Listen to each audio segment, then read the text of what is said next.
What's up, YouTube, and welcome back to my channel. And in this video, I'm going to give my prediction for the Peach Bowl matchup between the Georgia Bulldogs versus the Ohio State Buckeyes. This could be fireworks, guys, and I'm going to get into it. You have the Georgia Bulldogs, the #1 team in the country, dominated for the most part of the season, and very, very good defense, guys. Lost a lot of talent last season, and a lot of people was thinking Georgia was going to have a drop-off defensively, but Georgia just continues to reload at that position, and they look phenomenal this season, guys. Still look elite. And of course, their offense got better. A lot of people thought their offense was going to be really good, and they haven't failed in that category as well. Georgia is one of the most efficient offenses out there in the country, and they're really, really good on both sides of the ball. So going into this matchup, they're the defending champs, and they have a shot at going back-to-back, guys, and they look really, really good. And, they're going against a team in Ohio State. A lot of people was predicting Ohio State to win the championship, and they have a chance to do it, guys. Have C.J. Stroud at quarterback, and they look really, really good. And they coming off a loss again against the Michigan Wolverines, who was able to get in the playoffs last season, and who's currently in the playoffs. So there could be a potential matchup between the two again, guys, for a rematch. But Ohio State is going against a very, very good team in Georgia, and Georgia's going against a good team in Ohio State. So I'm going to get into the stats, guys, and I'll just read you where each team stands, on both sides of the ball. I'm going to start with Georgia first. Stetson Bennett, you got to take your hat off to this guy. This guy is a lot of people doubted him, and this is a guy that was a walk-on and won a championship last season, and since then had some up and downs this season, but consistently done overall a good job, guys. He's passed for 3,425 yards. Has a 68.1 completion percentage, guys. That's really, really good at the quarterback position. He has 20 touchdowns, 6 interceptions, and really, really good passer, guys. Georgia, for the most part, this season has been doing a lot of passing, so huge shot for a Georgia team. Normally Georgia runs the ball, but they've been passing more than they run. And Stetson Bennett has done a phenomenal job at the position. Just continues to look good. At running back, they have several guys. They got Kenny McIntosh. He's the leading rusher. He has 709 yards on the ground rushing. He's averaging 5.2 yards a carry. We all know Georgia loves to run the ball, really, really good at running the ball. He has 10 touchdowns on the season. So they also have Bijan Edwards. This is another guy, 681 yards on the ground, 5.4 yards per carry, 7 touchdowns. You got to be able to stop this Georgia rushing attack. It's really, really good. They also have Kendall Milton. He has 533 yards on the ground. He's averaging 7.4 yards on the ground. A beast of a player as well, 6 touchdowns. I'm not sure about him. I might be wrong about this, but I'm not sure if he's injured or not. But all three of those guys are really, really good. They also have another guy in Branson Robinson. They got 288 yards on the season. So, like I said, Georgia, when you think of Georgia, you think about running backs. They always been able to manufacture good running backs. Kirby Smart has done a heck of a job. And even in the Mark Richt days, Georgia's always been known to run the ball. So we already know where they're at as far as running back. But they got some guys at wide receiver as well, and tight end particularly, guys. Brock Bowers, beast of a player, 726 yards on the season. He's averaging 14 yards per reception. He has 6 touchdowns. This guy's a matchup nightmare. This dude is fast, but he's big as well. Just a mismatch, guys. And I expect him to get a lot of receptions this matchup. They also have Ladd McConkey. This is a wide receiver. This guy's phenomenal as well. He's sneaky fast, guys. And he has 675 yards on the season. He's averaging 13 yards of reception. He has 5 touchdowns. Those two guys are their bread and butter. But they also have Darnell Washington. This is another guy, 417 yards receiving. He has 2 touchdowns. This guy is massive, guys.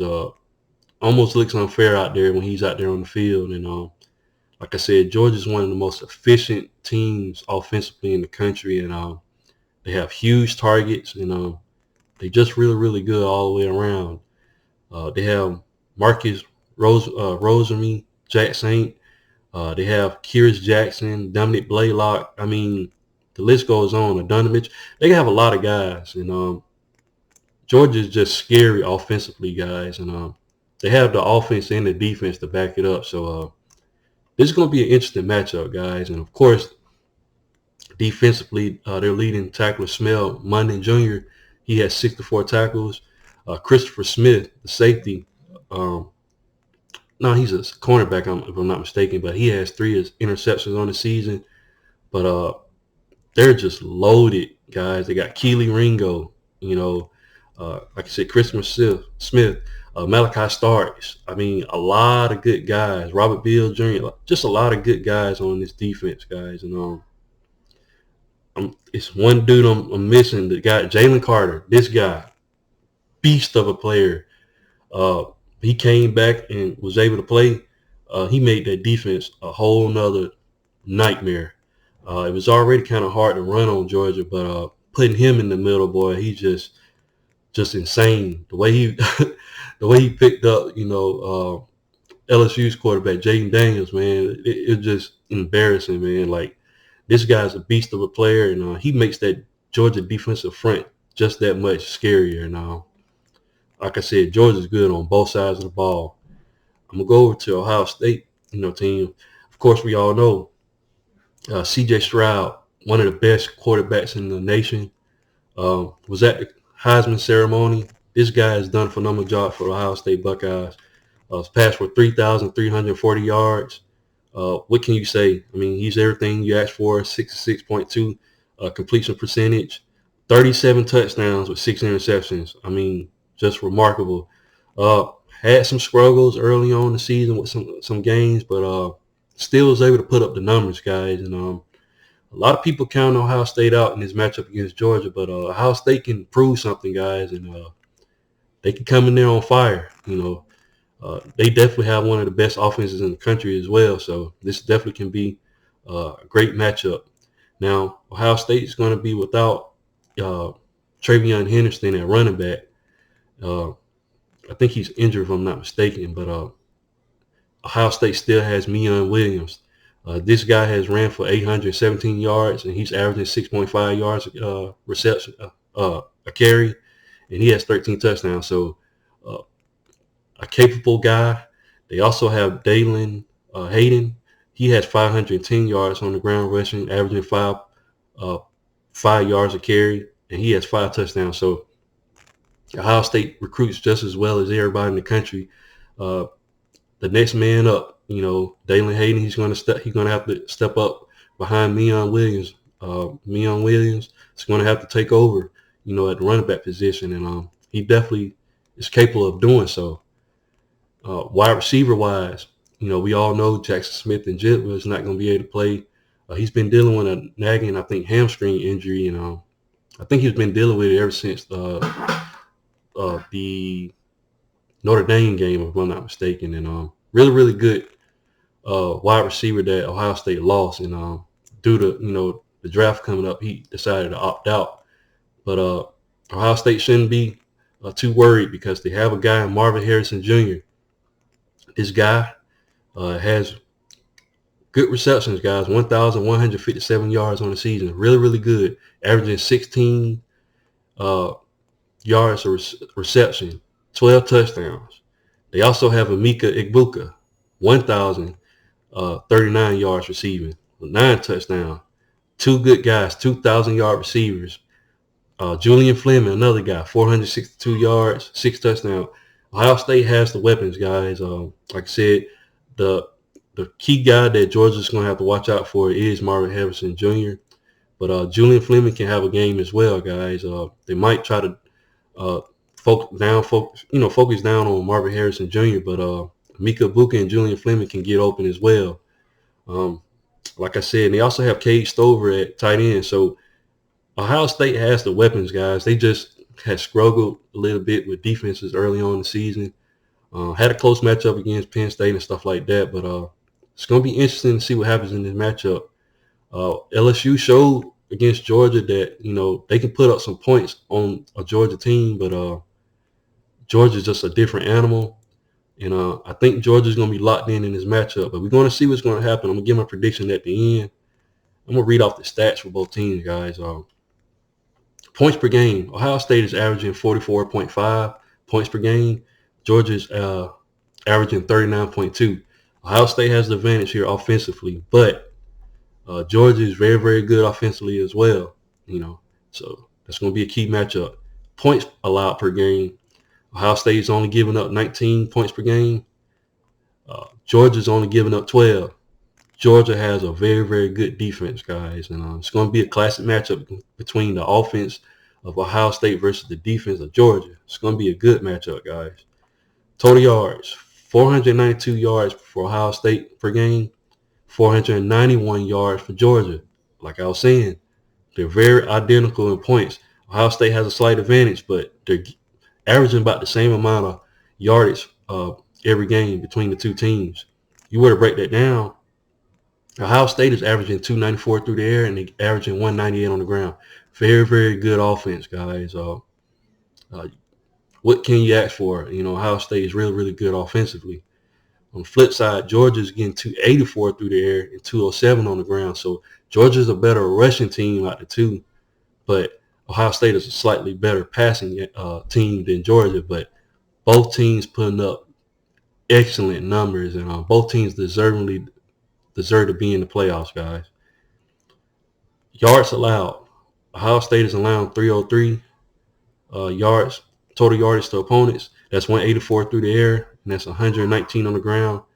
That's pretty good, guys, defensively. Ohio State greatly improved on the defensive side with Jim Knowles at the helm, and had a couple of games where they kind of gave up some points, but a huge improvement for Ohio State going into the season. Georgia, they're giving up 292. That's 215 through the air and 77 on the ground. Phenomenal job. Georgia stops the run, and they're really, really good on the back end as well in the secondary. So this is going to be a great matchup, guys. I can't wait to watch it. Now, Ohio State, like I said, had some games where teams was able to hang in there with them. They played against Penn State. Penn State, put up 31 on them, but Ohio State won the game 44 to 31. I'm sorry. Then Ohio State played against Northwestern. This was a shocker game to me, guys. I don't know what happened to Ohio State offensively in that game in the early part of the game. Just the offense just sputtered. And Northwestern was playing them really, really good defensively, guys. And it was a close matchup, but Ohio State won the game 21-7. Then Ohio State blew out Indiana 56-14. We pretty much expected that. But then they had a matchup against Maryland, guys, at Maryland. And Maryland was hanging with Ohio State, But Ohio State offensively was just too much for Maryland to catch up. But Talia Tagovailoa and those guys had a good outing. But Ohio State won the game 43-30. So they was able to win that matchup. But then they hosted Michigan at home. And the game was close.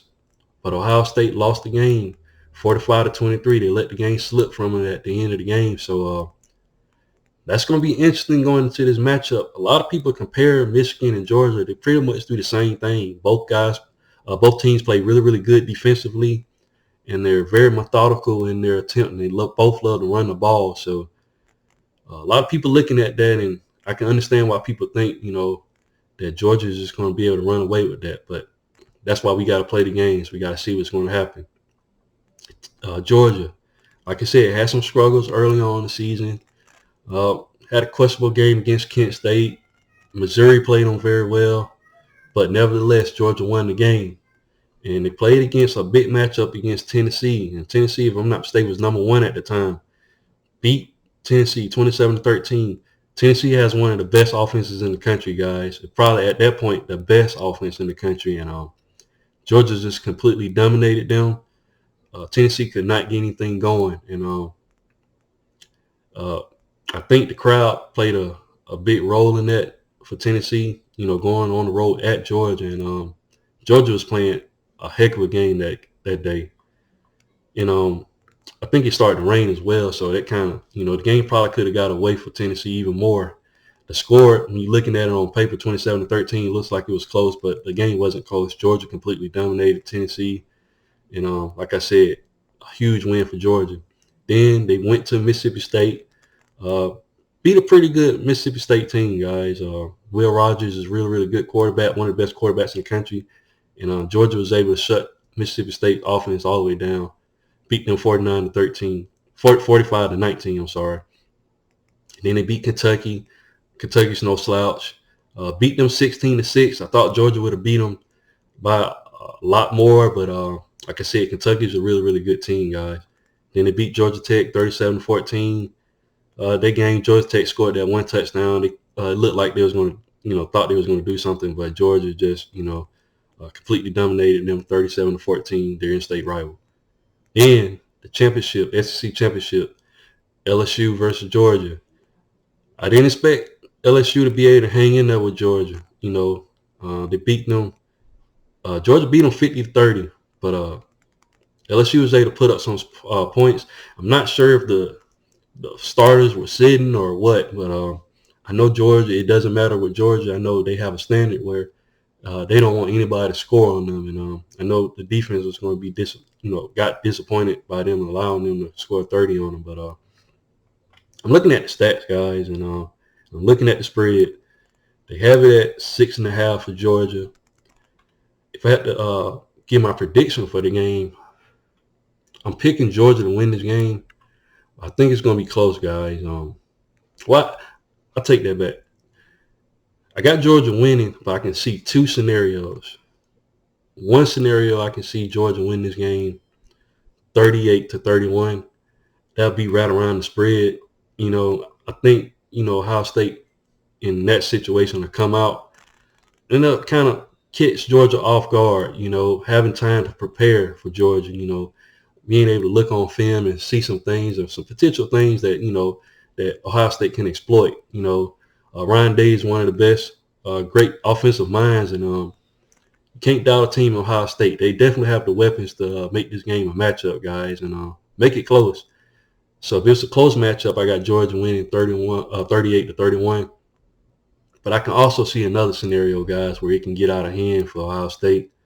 I can definitely see a 38-17. And the reason I'm saying that, Ohio State, like I said, struggled with Northwestern early on in the season, a team I thought they would have just blew out the water, but they struggled with them, and then Michigan, like I said, in my opinion, in the playoffs, Michigan got the second best defense behind Georgia. And Michigan was able to hold Ohio State down to 23 points at home. So, in my opinion, Georgia has a better defense, and they have an offense that's very, very efficient. And I can definitely see it getting out of hand with 38-17 for Georgia. But in a close matchup, I got 38-31. But that's my opinion. I think Georgia's just going to be too much on both sides of the line of scrimmage. And Georgia won't be denied. I just think, they're not going to let this get by. A chance to potentially repeat, as champions. And Ohio State, like I said, got some key guys missing, like Travion Henderson and Jackson Smith-Njigba. Had those guys been playing, I think this game would have been even more closer matchup. But with the opt-outs, I think Georgia's just on a high right now, and they're definitely the best team in the country, in my opinion. But what you guys think, leave your thoughts and comments in the comment section. And once again, guys, if you haven't, please like, share, and subscribe to my channel. And I'll definitely be back with more college football content. Thanks, guys, and roll tide.